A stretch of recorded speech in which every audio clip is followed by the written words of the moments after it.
Yo, what's poppin', ladies and gentlemen? We are back again with another segment of Sportbook Buddy, brought to you by PickMonitor.com.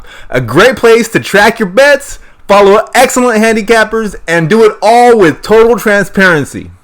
Now, I'm Sports Dave. I put in the hard work necessary to make you knowledgeable, confident, and Vegas strong versus your sportsbook. And I work with handicappers from all over the world that use PickMonitor to track their bets. And I'm just here to share some of these free picks with an analysis as to why these handicappers think that you're going to be cashing a ticket if you follow their plays. So just a quick note, be sure to subscribe to our YouTube channel for future notifications when we're going to be giving out more free picks. Now, here's the deal. I will be mentioning the PickMonitor usernames to give credit where it's due, and you can decide for yourself if you want to follow some of these guys a little bit more closely. So just look at me as being like the PickMonitor messenger here. I'll be sharing some of the work put into this. It's all authentically done by each individual handicapper, and PickMonitor provides the transparency so that you have the peace of mind that you know everything is legit. Because when a sporting event begins, it immediately becomes too late to submit any action on the site. We don't dick around with stats to, make anyone look good. We don't doctor anything. Everyone's record speaks for itself on PickMonitor, good, bad, or indifferent. Now, like me, for example, my record isn't stellar on there. I can certainly admit that. I'm currently sitting at 50% win rate right now, but I'm not on here to tell you how awesome I am. I'm telling you who you should be following. So, I want to make sure you know who the hot hands are and kind of give you a small peek behind the curtain that I have the privilege of working behind and tell you we have some awesome handicappers here that you should be tailing. And I'm going to give you a glimpse of what kind of process and the analytics that these guys use to decide on their picks. So let's dive into some college football. That's all happening Saturday. And at the end, I'm also going to be giving you a pick from a fight expert, Mr. Garrett Kerman, on what promises to be a potential for Fight of the Year and UFC card tomorrow. Anyways, on to some football, and we will start with an early game from Jesse Wansbrough, a.k.a. Jay Wansbrough, on PickMonitor. Now, Jesse is going to start us off in Pennsylvania, where Pittsburgh is squaring off against number 13 ranked Penn State, who's laying 17.5 points tomorrow against the Panthers, or today, depending on when you're watching this. Jay Wansbrough is going to go ahead and lay the points in this rivalry matchup because the Nittany Lions are playing at home in front of a raucous crowd, and so far in this young season, which is only 2 weeks old, Penn State has already outscored its opponents 124-20. Head coach James Franklin has a pristine 15-0 record in non-conference games so far, and Jesse just thinks that Penn State has so many weapons for Pitt to contain, and the Nittany Lion defense and that crowd are going to be way too much for quarterback Kenny Pickett to handle. So Jesse's going to lay the points and take Penn State at minus 17.5. Now, the next game coming up is coming from Ricardo Pimentel, a.k.a. Richie's Pick 6, who is making a first-half wager on the Air Force Colorado game. Richie's Pick 6 is going to take the points in the first half, getting 3 with Air Force. By the way, does anyone find it ironic that Air Force runs a wishbone offense that features a heavy dose of running, and their name is they're Air Force. You would think that, they'd be good at throwing the ball. Anyways, I digress. Richie's Pick 6 likes Air Force in the first half because that run option offense, it's not something that a team like Colorado, who plays in the Pac-12, gets to see very often. So a lot of times it takes a little bit of time for them to adjust to, that type of offense, and it could take a couple of quarters. Not to mention that type of offense really shortens the clock, drains the game, and for all those reasons, Richie's Pick 6 is going to take Air Force plus 3 in the first half. Next pick comes from way down under, Mr. Craig Isles, a.k.a. Kit Corridor. Kit Corridor is going to hone in on a rivalry matchup between the Iowa Hawkeyes and the Iowa State Cyclones. Now, this looks like it's going to be a closely contested battle, with the Hawkeyes laying only half a point.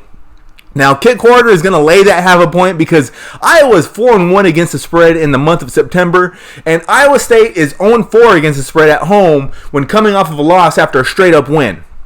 Now, Iowa was has a head coach. I'm sorry, not a head coach, but they have a head-to-head advantage against the Cyclones, going 44-22. And Iowa quarterback Nate Stanley's been doing pretty well so far, throwing for 488 yards and 6 touchdowns with no interceptions. So Kit Corridor is going to follow the trends and take Iowa minus that half a point. Now, our next game comes from Picks of Destiny, who's been trying to break the scoreboard lately, going 9-1 on the picks he's given me in these videos. Picks of Destiny is going to zero in on the matchup between Army and the University of Texas San Antonio, or UTSA for short. Anyway, Army is favored by 17 points in this game, and Picks of Destiny is going to go ahead and take those points and roll with UTSA, pointing out that Army's triple option is not always good for covering large spreads like this. And historically, Army tends to cover a lot of spreads as a big underdog, but they don't tend to cover a lot of spreads when they're heavy favorites.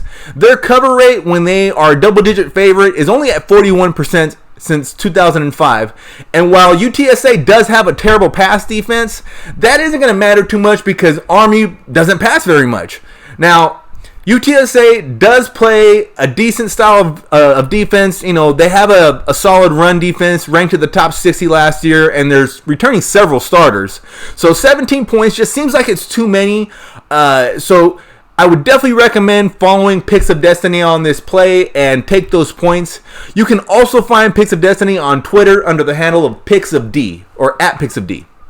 Now, next game is between the South Carolina State and South Florida matchup with my boy Del Warfield, aka Warfield Elite. Warfield Elite is going to take South Florida and fade the public action. USF is a 24-point favorite in this game, and it looks like it's about 95% of the action is coming in on South Carolina State right now. Now, oftentimes people just tend to look at records and make a snap judgment that certain teams suck or certain teams are good.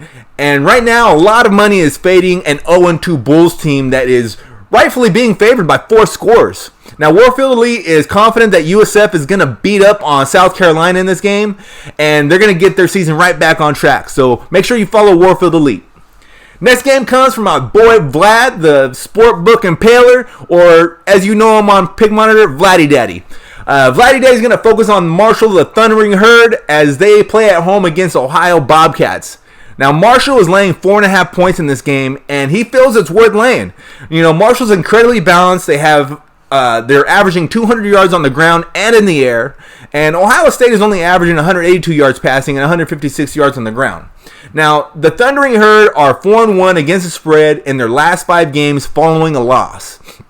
Vladdy Daddy pointed out that Marshall looked impressive against Boise State in their smurfed out stadium, and he just likes the prospects of what they're going to be able to do in front of their own home crowd now. Plus, the Bobcats just don't have the same defense that they had in the past, so Vladdy Daddy just thinks that, you know, Marshall's the play. He also thinks that the under is also a solid play, but for his strongest play, he's going to go with Marshall Thundering Herd to lay that 4.5 points. Vlad is an excellent capper to follow. You know, if you want to follow him more, you can also find him on his own website, beatthesportsbooks.com.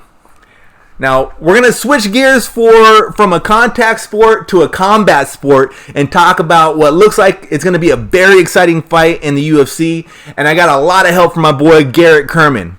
Garrett is a big-time fight enthusiast, and he's been in this game handicapping MMA for a minute now. But he's just now getting on to Pick Monitor. In fact, I haven't got his account name yet, but he will be on there very soon. Anyways, you can find him on Facebook if you really want to follow him a little bit more intensely. Anyways, breakdown is between the fight between Donald Cerrone and Justin Gaethje. So this fight looks like it's going to be action-packed because Gaethje is the type of fighter that brings a furious pace, applies a bunch of pressure on his opponents, and Gaethje just lands an absurd 8.5 strikes per minute in UFC fights that only last a little over 8.5 minutes. Now, with such an unhinged offensive attack, it tends to lead to him absorbing more blows, but he's shown in the past that he's got the conditioning to withstand a ton of damage and keep on trucking, and that's exactly what he's going to need to do against the Cowboy. Now, Cerrone tends to be a slow starter, which bodes well for Gaethje, since he's a fast starter, and especially in the first 2 rounds. Now, Gaethje needs to, apply as much pressure as he can to Cerrone and make him fight off of his back foot. he needs to make sure that he has Cowboys back up against the cage where he's most vulnerable. And Cerrone is going to want to keep a measured distance to make sure his kicks are effective, because standing toe-to-toe is not a good idea versus Gaethje. Also, something else to note is, Cerrone is coming off of a second-round knockout just 3 months ago and probably didn't give himself enough time to recover.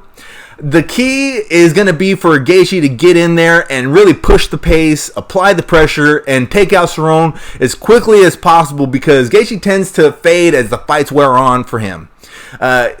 He also has this kill or be killed mentality, and being the younger, fresher fighter coming off of a back-to-back wins that only lasted 4 minutes gives him an edge in this fight. So my boy Garrett is calling the win for Justin Gaethje at -185, also mentioning that he predicts this fight to be over by the second round, either by KO or TKO. So thank you, Garrett. As for me, I'm going to go with the first half bet in the Clemson versus Syracuse game. I like Syracuse in the first half to stay within that 17-point spread you're being given. Syracuse is coming off of a big upset, losing to Maryland. They got beat down over there, and I think it may have been in part because Syracuse was looking ahead to this game. Now, the line opened up at 14.5 and it's been bet up to 17. Oftentimes, people bet with a very short memory and they all remember what happened just last week. And everybody is going to focus on the fact that Clemson's the national, defending national title holders, and they looked good in their first 2 weeks of the season. And Syracuse just lost 63-20 last week. But look back just at the last 2 seasons, and Syracuse only lost last year to Clemson by 4 points, and they actually won by a field goal 2 years ago. Plus, I just think that head coach Dino Babers is the bomb, and he's going to have these orange men ready to run through a brick wall at the start of this game. And it's going to be enough to stay within that 17-point spread. So take Syracuse plus 17 in the first half is what I'm saying. Well, that's all the picks for today, guys. Just another quick reminder, please be sure to subscribe to our YouTube channel for notifications of more free picks down the road. Also, if you yourself would like to be a handicapper, or maybe you're already a established one, feel free to sign up for a free account on pickmonitor.com. You can start tracking your bets, and if you want to put your info out on these videos like I've been with these other handicappers, feel free to visit our Pick Monitor page on Facebook and start putting out picks and doing write-ups, and we'll see what you got. Also, we are holding tournaments to find out who's the biggest and baddest handicappers out there.